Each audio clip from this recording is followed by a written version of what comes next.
প্রথম প্রশ্ন, ডাক্তার জাকির নায়েক আলেম কি না? ভিন্ন মতাবলম্বী বলেন তিনি আলেম নন, আপনার মত কি? বড় বিপদ। আর এবারে প্রায় এই 3-4 মাপ সব জায়গায় জাকির নায়েকের কথা প্রশ্ন করেন। প্রথম কথা হলো, জাকির নায়েক ট্র্যাডিশনালি আলেম নন, মাদ্রাসায় পড়েননি, ডাক্তার। আর ট্র্যাডিশনালি আলেম না হলো কোরআন হাদিস পড়েন, আরবিও শিখেছেন। আমাদের দেশে এই রকম আমি অনেক জানি, নাম বলবো না, আমিও তাদের ভালোবাসি। ইউনিভার্সিটির প্রফেসর, বুয়েটের প্রফেসর, তারা কোনো একজন বড় পীরের মুরিদ হয়ে খেলাফত পেয়ে এখন বড় দায়ী, কওমি আলেমরা তাদের মুরিদ হন। কই সেখানে তো কেউ বলে না প্রফেসর সাহেব আলেম না, বলে নাকি? তাহলে একজন প্রফেসর ইঞ্জিনিয়ারিং পড়েছেন, ডাক্তারি পড়েছেন, একজন পীরের মুরিদ হয়েছেন, নিজে কিতাবপত্র পড়েছেন, তবলিগের সাথী হয়েছেন, এখন দিনের দাওয়াতের কথা বলেন। কেউ বলে না যে লোকটা আলেম না, ওর কথা শুনো না, কেউ বলে নাকি? আর ডাক্তার জাকির নায়েকের জন্য এত অভিযোগ কেন? এটা কি যার দেখতে নারী তার চলন বাঁকা, ঠিক না? উনি আলেম না, উনিও দাবি, কিন্তু উনি আলেম না হলেও আলেম, উনি পড়াশুনো করেন, অনেক পড়াশুনো করেন। আমরা যা না মুখস্থ তার চেয়েও বেশি মুখস্থ রাখেন, ঠিক না? কাজেই আমরা তার মূল্যায়ন করব। আর একজন দিনের দায়ীর জন্য আলেম মানে বিরাট কিছু হতে হবে এটা জরুরি না। তবলিগের জামাতে, জামাত ইসলামে পীর মাশায়েখদের ভিতরে অনেক মানুষ আছে, পীরের খলিফা হয়ে পীর হয়েছে, আলেম না। তবলিগের আমির হয়েছে, আলেম না, দিনের দাওয়াত দেয়, আছে না নেই? জামাত ইসলামের আমির হয়েছে, আলেম না, আছে না নেই? তিনি যখন ওয়াজ করেন, দাওয়াত দেন, কই কেউ তো বলেন ও আলেম না, ওর কথা শুনো না। আমরা এই কথাটা বলি শুধুমাত্র বিরোধিতার জন্য বিরোধিতা, এটা হলো প্রথম কথা। 2 নম্বর কথা হলো, আমি আপনাদের সংক্ষেপে শুধু বলি, এই ধরনের অনেক কথা থাকে। ডাক্তার জাকির নায়েকের আমি ভালো চিনি তা নয়, যদিও আমি তার সাথে সাক্ষাৎ, তিনি আমাদের সাথে সাক্ষাৎ করেছেন, দেখছি। আমি ভালোবাসি লোকটাকে, তার বিনয়, তার সুন্নত পালন, তার কোরআন সুন্নাহ অনুগত হওয়া, তার দিনের জন্য কষ্ট করা আমার ভালো লাগে।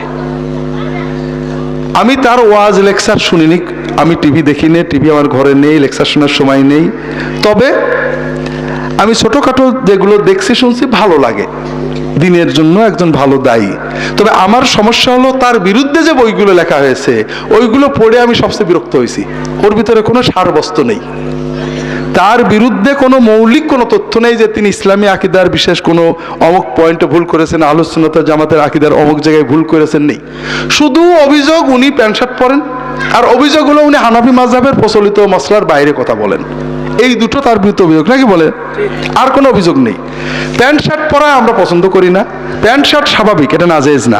টাইটা অধিকাংশ মুহাক্কিক আলেমের মতে হারাম, আবার সৌদি আরবের, মিশরের অনেক আলেম এটাকে জায়েজ বলেন। এটা ইখতিলাফি বিষয়, এভাবে কোরআন হাদিসের নস নেই। আমিও টিভিতেও বলেছি উনি টাই না পরলে ভালো করতেন, সুন্নতি পোশাক পরলে ভালো হতো। যেমন ডক্টর বেলাল ফিলিপস সুন্নতি পোশাক পরেন, অনেক দিনের দায়ী আছে তারা সুন্নতি পোশাক পরেন, এটাই ভালো। তিনি যে কাজটা করেন এটা ওনার উচিত হয়নি। কিন্তু আমার প্রশ্ন হলো যে আমাদের পীর সাহেবদের মুরিদ, মাদ্রাসার ডোনার, মসজিদ কমিটির সদস্য, মাদ্রাসা কমিটির সদস্য, এগুলোর ভিতরে প্যান্ট শার্ট পরা লোক নেই? আমরা তাদের হাদিয়া তোফা দান নিই না, তাদের বাড়িতে দাওয়াত খাই না। কাজেই প্যান্ট শার্ট টাই পরা যদি এত কঠিন দোষী হতো তাহলে আমরা কেন ওনাদেরকে বর্জন করি না? তার মানে এটা এত বড় কঠিন দোষ আমাদের মনেও নয়। যেহেতু জাকির নায়েককে পছন্দ করি না, তাই এটাকে দোষ বানাইছি। কথা বুঝতে পেরেছি? আমরা বলতে পারতাম, আমি তো টিভিতেও বলেছি অনেকবারই যে এটা আমরা পছন্দ করি না, এটা তার অনুচিত হয়েছে।